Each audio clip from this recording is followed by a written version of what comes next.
जादुई नारियल। बहुत दिनों की बात है। एक बार एक गांव में बद्री नाम का एक नारियल बेचने वाला रहता था।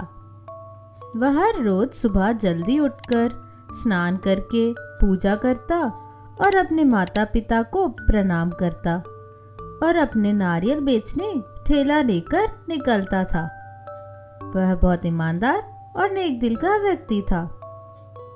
उसके पड़ोस में ही गोपाल नाम का एक बहुत ज्यादा अमीर और धनवान व्यापारी रहता था। वह बद्री के नारियल पानी बेचने पर हंसता था। बद्री की एक बहुत अच्छी आदत थी। वह जो भी कमाता उसके वो 3 हिस्से करता।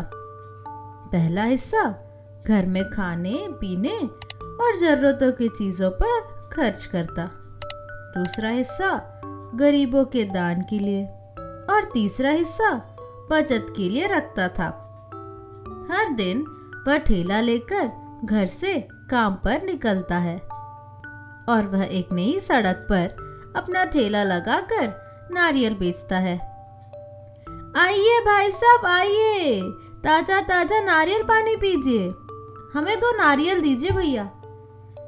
ये लीजिए भाई साहब। फिर और भी लोग बद्री के यहाँ नारियल पानी पीने आते और बद्री सबको नारियल पानी पिलाता है और नए सड़क पर बद्री की अच्छी कमाई हो जाती है। और शाम होते ही बद्री घर के लिए सब सब्जी फल लेकर घर पहुंचता है।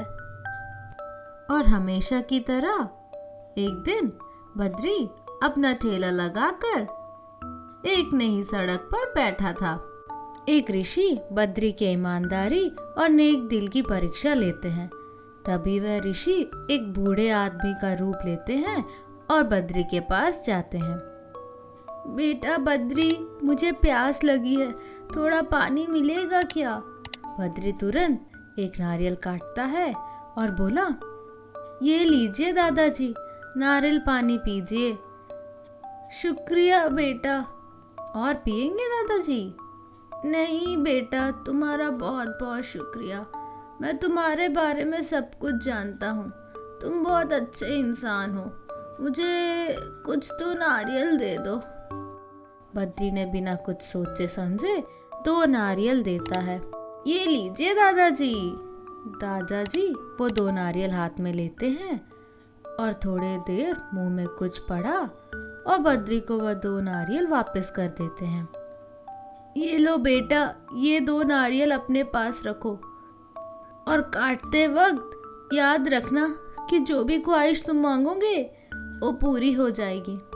और वह ऋषि वहां से गायब हो जाते हैं और बद्री यह देखकर हैरान हो जाता है और वह तुरंत घर चलता है। और बद्री नारियल काटने से पहले भगवान से प्रार्थना करता है, हे भगवान, मुझे इतना धनवान बनाना कि मैं ज़्यादा से ज़्यादा गरीबों की मदद कर सकूं और मेरे दिल में कभी भी कोई लालच की भावना ना पैदा हो। ख्वाहिश मांगते ही वह नारियल को काट दिया और फिर उस दिन के बाद से उसके नारियल का व्यापार दिन प्रतिदिन बढ़ता चला गया। बद्री की तरक्की देख गोपाल, उसका पड़ोसी, परेशान रहता है और उसकी तरक्की से ईर्ष्या होता है और वह मन ही मन सोचता है, कैसे बद्री इतना पैसा वाला हो जा रहा है? आखिर बात क्या है? पता लगाना पड़ेगा। यह कहकर वह बद्री के पास जाता है और पूछता है, अरे यार बद्री, कैसे हो? तुम्हारा व्यापार तो दिन प्रतिदिन तरक्की कर रहा है। आखिर बात क्या है? मुझे भी तो बताओ। बद्री बिना कुछ सोचे समझे सारी बात गोपाल को बता देता है और उस बूढ़े बाबा के बारे में भी बता देता है। क्या क्या बात कर रहे हो? क्या तुम मुझे भी वो नारियल दिखाओगे? हाँ गोपाल, क्यों नहीं, चलो मेरे घर चलते हैं। और ऐसे बोलकर बद्री गोपाल को अपने घर ले जाता है और बद्री गोपाल को वह जादुई नारियल दिखाता है। लेकिन गोपाल की नीयत ही खराब थी। वो बद्री को बातों में उलझाकर एक नारियल चुरा लेता है और अपने घर ले जाता है। घर आके गोपाल वह नारियल को काटता है और उससे पहले वो एक ख्वाहिश मांगता है।